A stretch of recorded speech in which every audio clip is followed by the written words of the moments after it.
Marie Chapeau, Chene Kitoko, Ekopé sa solution. Oh Marie Chapeau, Chene Kitoko, Ekopé sa solution. Oh Marie Chapeau, Nalibala ba problème, Tala Marie Chapeau, Okozua solution. Oh Marie Chapeau, Nabaninga ba problème, Tala Marie Chapeau, Okoluka kobondisa na baninga. Namozala ba problème, Tala Marie Chapeau, Okoluka ko créer nde misala.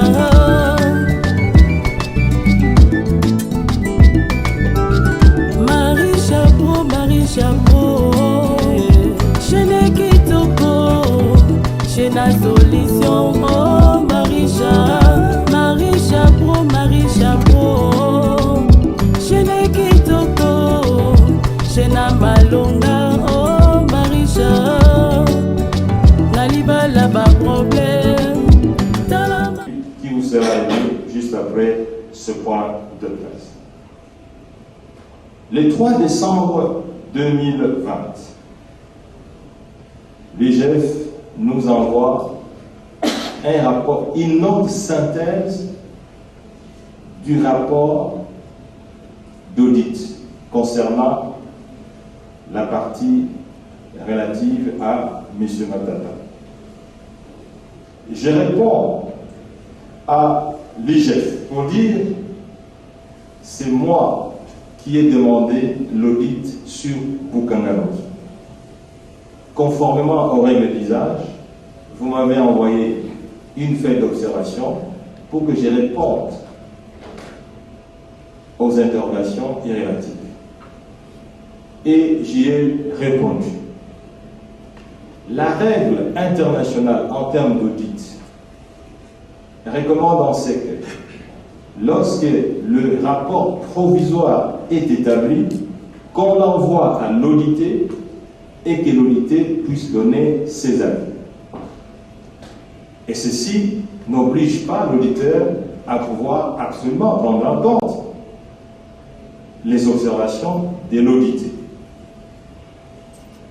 Mais, comme vous le savez, nous avons été tous surpris par la presse en voyant les responsables de l'IGF donner le principal conclusion de l'audit à la presse.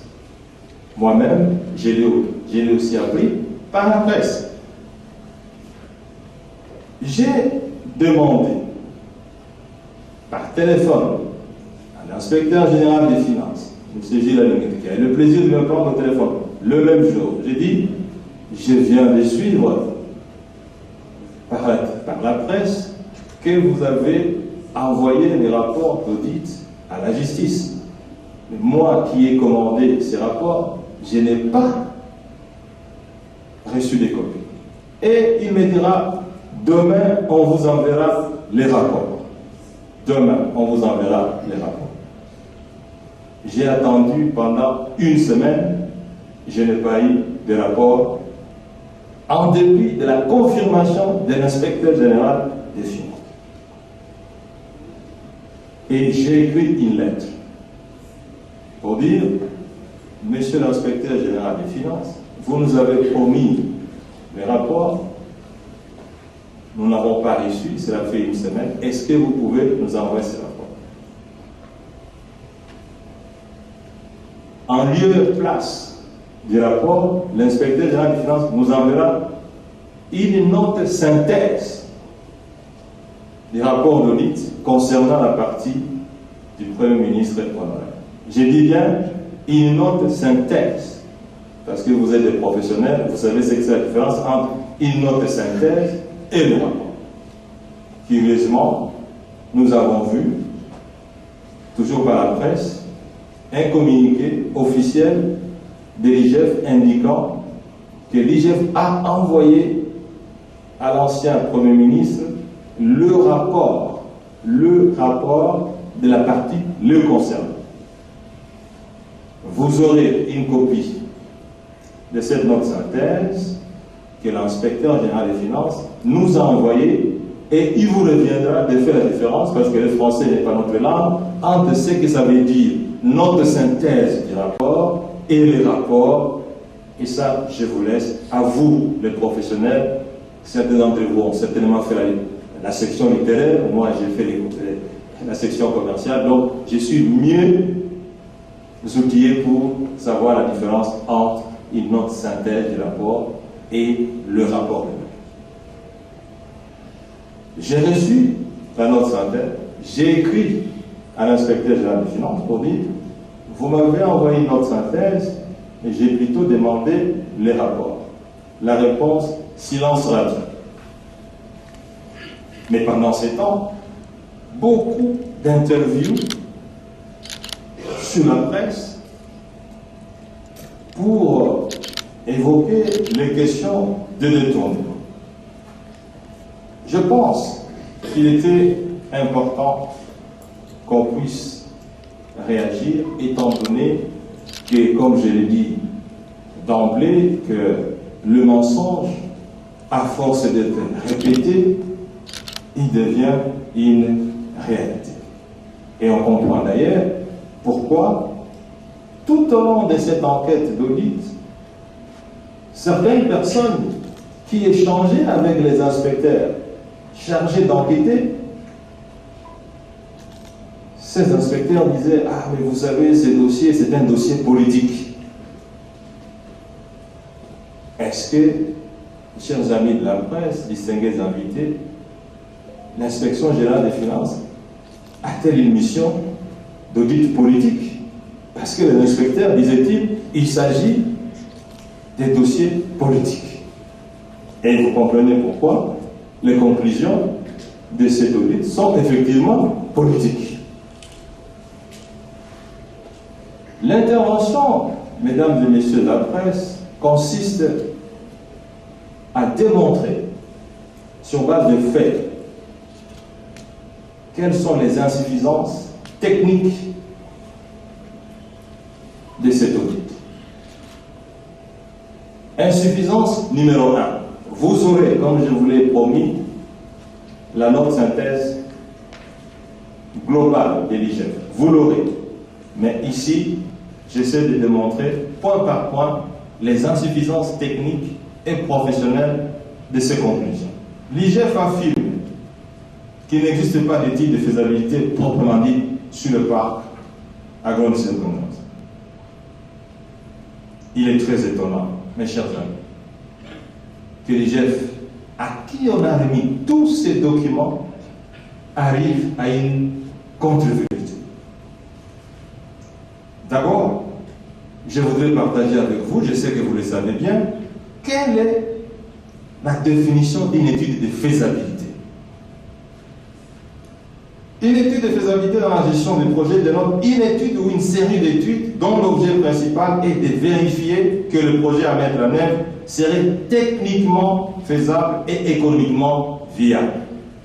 En général, une étude de faisabilité comprend les principaux volets suivants: études techniques, études commerciales, études économiques, études juridiques et études d'organisation. Mesdames et messieurs de la presse, voilà devant vous 7 études qui ont été faites pour préparer le parc d'économie. 7. Je vous fais grâce des autres études, mais je vous signale qu'il y a 2 études principales. Parce qu'il s'agit d'un projet agricole, l'étude principale, c'est l'étude des sols. Et l'étude suivante, c'est l'étude financière. Si vous regardez très bien, vous allez voir au point 2 l'analyse détaillée du sol. Et c'est la première fois dans l'histoire de ce pays qu'une telle analyse a été faite. La première fois. Et quand vous regardez au point 4, il y a l'analyse financière qui a été faite par KPMG. Mais, comme vous l'avez vu, le chef dit qu'il n'y a pas eu d'étude sur ça. Donc, il advient que la conclusion d'après laquelle la conception du projet Canarose était bâclée semble être d'une part une accusation fausse, précipitée et sans fondement, et d'autre part, un argument alimenté par un raccourci avec des mobiles externes au dossier. Et donc, c'est une conclusion politique face à une vérité technique irréfutable. Insuffisance numéro 2. Le non-respect des procédures relatives à la passation du marché public qui serait à la base de toutes les difficultés dans la programmation et la réalisation de ces projets. Ici encore, mesdames et messieurs, distinguez la presse. L'IGF répond des propos que l'on diffuse régulièrement dans les réseaux sociaux. Mais il faut considérer certains faits importants ci-après. Le principe de gré à gré que nous avons utilisé pour recruter l'entreprise était justifié par le fait suivant. 1. La mise en œuvre d'un concept de parc agro-industriel nécessitait une entité disposant des compétences non seulement dans le domaine agricole, mais aussi dans le domaine des constructions et des équipements agro-industriels. Le parc agro-industriel de Ouagadougou nécessitait qu'on érige des routes, qu'on construise des maisons, qu'on construise des écoles, qu'on construise des hôpitaux, qu'on monte des industries, qu'on canalise des eaux, parce qu'il devait y avoir irrigation. Et tout ça, mesdames et messieurs de la presse, il s'agissait d'une entreprise multisectorielle qui devait être recrutée pour implanter non pas une ferme agricole à la manière dont tout le monde pense dans notre pays, mais l'installation d'une ville agro-industrielle dont la dimension devait être un peu plus de 8 fois la vue de Paris.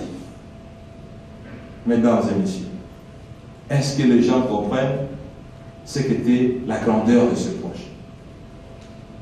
2. L'expérience similaire s'est soldée par un échec lorsqu'on a lancé l'appel d'offres pour pouvoir recruter une entreprise qui devait relancer les activités de Naïpel. Troisièmement, les gestionnaires africains qu'on recrutait étaient très intéressés parce qu'ils avaient déjà une activité dans la construction d'une industrie des engrais chimiques dans le Congo central, particulièrement à Goma. Et à l'époque, c'était notre élément important, Africom, qui avait déjà 3 ans d'âge, donc ce n'était pas une jeune entreprise, qui a été fabriquée dans les règles internationales. L'expérience minimum de 3 ans est requise. Et Africom avait 3 ans d'âge et comportait en elle-même près de 15 entreprises multisectorielles. Vous le savez aussi, ça c'était notre argument, le secteur agricole, c'est un secteur prioritaire et sécuritaire. Mesdames et messieurs distingués de la presse, l'agriculture, c'est un domaine de sécurité nationale. Il y avait aussi l'urgence, la complexité et la particularité du marché qui faisait que les gré à gré pouvaient prendre la compétition du marché, l'appel d'offres pouvait prendre suffisamment du temps. In fine, pour compléter ce que je suis en train de vous dire, je vais vous donner un cas précis qui a été expérimenté par une procédure d'appel d'offres par une institution aussi sérieuse que la Banque mondiale pour le développement d'un parc industriel de Nkungi dans la vallée de Luala à Luozi, dans le Congo central. Ça a pris 3 ans pour qu'on puisse, au terme de 3 ans, obtenir juste une étude. Et je pense qu'on ne pouvait pas attendre 3 ans pour monter un parc agro-industriel de cette nature. Là aussi, on peut le comprendre. qu'il s'agit plutôt d'une conclusion politique face aux exigences techniques évidentes qui exigeaient les gré à gré, tels que je viens de vous le démontrer. Et faut-il souligner, mesdames et messieurs la presse, distingués invités, les gré à gré est aussi une procédure reconnue comme un mode de passation du marché lorsque les conditions l'exigent. Deuxième fait, à propos du choix des Africains. Ici, je voudrais dire qu'il y a une équipe multisectorielle composée des experts du ministère du portefeuille, des finances, de l'agriculture et la primature qui ont fait le déplacement de l'Afrique du Sud pour pouvoir enquêter sur les capacités techniques et financières de l'entreprise Africom et s'assurer qu'elle était à mesure de pouvoir accomplir la tâche. Mais en tout cas, mesdames et messieurs de la presse, jusqu'à fin décembre 2016, toutes les institutions de gestion de ce projet fonctionnaient à la normale. La production fonctionnait à la normale. Le financement s'est réalisé à la normale. Janvier 2017, février, après le départ du Premier ministre Matata, tout s'arrête. Et les journalistes qui ont été sur le terrain disent qu'ils ont trouvé des centaines, s'il vous plaît, des centaines de conteneurs fermés et non ouverts. Donc l'instruction était, dès qu'il parle, vous arrêtez tout. Et nous allons dire que c'est lui le responsable. Avant notre départ, il y a une série de réalisations qui peut être défilées devant vous pour voir que le projet a fonctionné. Dans cette ville de Kinshasa, les gens ont bénéficié des produits de l'État. Je pense que l'inspecteur général des finances actuel, qui était effectivement conseiller du premier Chibala, est à mesure d'éclairer la presse sur cette question. L'insuffisance numéro 6. La fameuse note de synthèse du rapport dit qu'il y a une société écran par laquelle certaines personnes ou certaines autorités se faisaient rémunérer. Moi, je pense sur cette question, c'est très facile. S'il y a une société écran, l'IGF n'a qu'à dire de quelle société s'agit. S'il y a eu un compte secret par lequel les fonds publics étaient canalisés et logés, mesdames et messieurs la presse, je crois que les domaines des finances publiques, c'est le domaine le plus traçable possible. Il est important que l'IGF nous dise qui a ouvert ces comptes. Qui a ouvert ces comptes? Parce qu'on n'ouvre pas un compte comme on va dans un marché. Quand on est dans une banque, il y a des formulaires qu'on doit remplir pour ouvrir un compte. Deuxièmement, une fois qu'on a ouvert le compte, il doit y avoir un propriétaire de ce compte. Troisièmement, il doit y avoir la signature de décaissement des fonds ou de transfert des fonds. Et enfin, les bénéficiaires. Mesdames et messieurs de la presse, pouvez-vous aussi demander à l'inspecteur général des finances de venir faire un point de presse dont l'objectif sera principalement de vous donner le fameux numéro de compte, les montants qu'il y a séjourné et le débit au profit de qui? Je crois que la conférence de presse pourrait être courte, même de 3-4 minutes, parce que l'information sera donnée. C'est dont le peuple congolais a besoin de savoir. Ce compte-là, quel est le numéro de ce compte? Est-ce un numéro de 2 chiffres, de 4 chiffres ou de 10 chiffres? Et dans quelle banque? Et il ne s'agit pas d'amener. Interpol se trouve ici à Kinshasa. L'IGF dépend de la présidence de la République. On n'a qu'à demander à Interpol de donner tous les mouvements du compte, dont le numéro aura été donné par l'IGF. C'est si facile. Ça ne nécessite pas une conférence de presse pour dire voilà, les fonds ont été détournés. Non. Il s'agit de donner le numéro du compte, les montants qui y sont séjournés et qui en sont les bénéficiaires. Insuffisance numéro 6, mesdames et messieurs la presse. Surfacturation.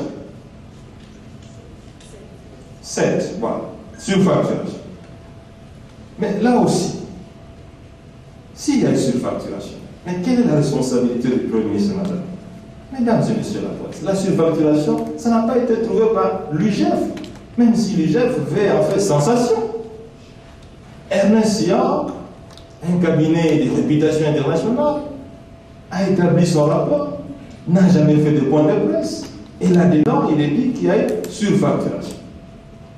Et mais imaginez-vous que l'UGF n'a jamais parlé de la primature, et encore moins du Premier ministre, parce que, selon les règles de l'art, n'est responsable de la surfacturation qu'elle est responsable d'achat et de paiement. Et le contrat qu'a signé l'entreprise africaine et l'État congolais, représenté par 4 ministres,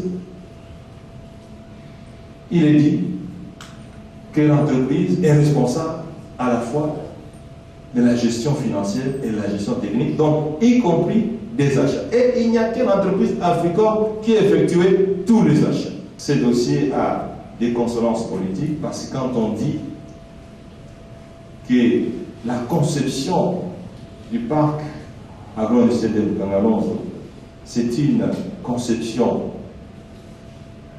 intellectuelle d'un individu, c'est faux et archi faux. Le parc agro-industriel n'a pas été inventé par la primature. Le projet de parc agro-industriel, mesdames et messieurs, retenez-le bien, se trouve dans le programme national d'industrialisation d'investissement agricole. Et ce n'est pas fait à la primature, c'est fait au ministère de l'Agriculture. Le ministère de l'Agriculture a élaboré le programme national d'investissement agricole et là-dedans, le ministère de l'Agriculture recommande la mise en œuvre des parcs agro-industriels. Mais le rôle de la primature, c'est d'impulser la mise en œuvre des programmes. Comment peut-on dire que ce programme a été conçu à la primature alors qu'il y a un programme national d'investissement agricole qui le recommande très bien? Et si vous voulez le voir, vous le trouverez dans les documents qui vous seront distribués. Et puis, qui plus est, mesdames et messieurs de la presse, c'est même une recommandation de la SADC. La SADC recommande à ce que le pays de la sous-région mette en œuvre des parcs agro-industriels. Donc, s'il y a une responsabilité intellectuelle, c'est à la SADC. C'est inimaginable. Parce qu'à tout prix, on doit adhérer à la primature. On cherche même des termes assez volumineux, responsabilité intellectuelle. Donc, vous le savez très bien, le parc agro-industriel ne sont pas nés à la primature. En conclusion, mesdames et messieurs de la presse des 5 invités, en conclusion, au regard de l'abondance de preuves dont les documents vous seront distribués, le projet agro-industriel de Bukangalonzo reste pertinent et devrait à terme aider la RDC à réduire sensiblement sa dépendance vis-à-vis des produits alimentaires importés. Nous importons aujourd'hui pour près de 2 milliards de dollars américains. Nous importons même des kirtans, mesdames et messieurs de la presse. Où nous voulons nous soustraire de cette dépendance financière et nous modernisons l'agriculture, et il n'y a qu'une seule voie de le faire, notamment le parc agro-industriel. Et tout à l'heure, je vais vous lire un passage du responsable du département Afrique de la Banque africaine de développement qui, de passage à Bukangalonzo, s'était exclamé de la pertinence de ce projet. Mesdames et messieurs de la presse, l'agriculture même aux États-Unis, qui est considéré comme les champions du libéralisme économique, l'agriculture est subventionnée. Pourquoi est-ce qu'on subventionne le secteur agricole? C'est parce que c'est un secteur vital pour chaque pays et que c'est un secteur à rentabilité faible. Même en Europe, l'agriculture est subventionnée. Et vous le savez très bien, c'est depuis l'époque du président Mobutu qu'on chante l'agriculture priorité des priorités. Mais pourquoi est-ce qu'on n'a jamais fait l'agriculture priorité des priorités? Je suis parti de la primature. Ça fait 4 ans. Pouvez-vous imaginer qu'un projet dont le secteur réputé être le secteur devra faciliter le développement de la RDC, ce secteur a été abandonné. Enfin, disons, le parc a été abandonné. Personne ne se pose la question. Pourquoi le parc agro-industriel de Comoros a été abandonné? Personne. Marie Chapeau, Chene Kitoko, Ekopé sa solution, oh Marie Chapeau, Chene Kitoko, Ekopé sa solution, oh Marie Chapeau, Naliba la ba problème, Tala Marie Chapeau, Okozua solution, oh Marie Chapeau, Nabaninga ba problème, Tala Marie Chapeau, Okoluka kobondisa na baninga. Namozala ba problème, Tala Marie Chapeau, Okoluka ko créer nde misala.